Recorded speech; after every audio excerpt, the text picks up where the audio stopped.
आज से 60-70 साल पहले इस बात को लेकर भारत का, भारतीय संस्कृति और हिंदू धर्म का मजाक उड़ाया जाता था कि यहाँ कहा जाता है कि ज्ञान प्राप्त करना है तो ध्यान लगा के बैठो। अरे भाई, ध्यान लगाने से कोई ज्ञान प्राप्त होता है? It's impossible. अब मैं पूछना चाहता हूँ, आज सिर्फ 50-60 साल गुजरे हैं और नई टेक्नोलॉजी ने हमें क्या सिखाया है? अगर आज हमें अमेरिका का न्यूयॉर्क टाइम्स अखबार पढ़ना है तो दो तरीके हैं। यहाँ से अमेरिका की फ्लाइट पकड़िए, आपको लगभग 1 दिन लगेगा पहुंचने में, आज का अखबार कल पढ़िए। और दूसरा है कि अपने हाथ के मोबाइल में न्यूयॉर्क टाइम्स डाउनलोड करिए या कोई अखबार और खट से पढ़ लीजिए। क्यों? ये एक डिवाइस है, डिवाइस में सपोर्टिंग सॉफ्टवेयर है और सपोर्टिंग सॉफ्टवेयर के साथ कनेक्टिंग नेटवर्क है।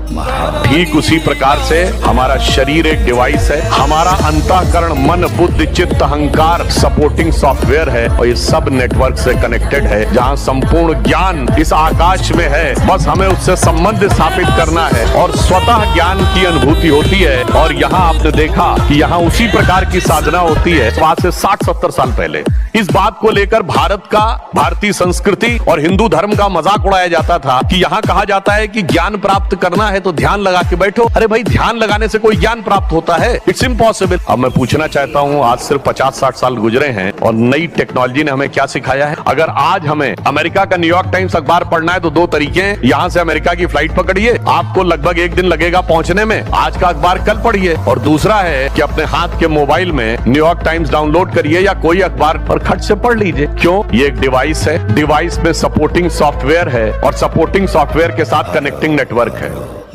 ठीक उसी प्रकार से हमारा शरीर एक डिवाइस है, हमारा अंतःकरण, मन, बुद्धि, चित्त, अहंकार सपोर्टिंग सॉफ्टवेयर है और ये सब नेटवर्क से कनेक्टेड है। जहां संपूर्ण ज्ञान इस आकाश में है, बस हमें उससे संबंध स्थापित करना है और स्वतः ज्ञान की अनुभूति होती है। और यहाँ आपने देखा कि यहाँ उसी प्रकार की साधना होती है।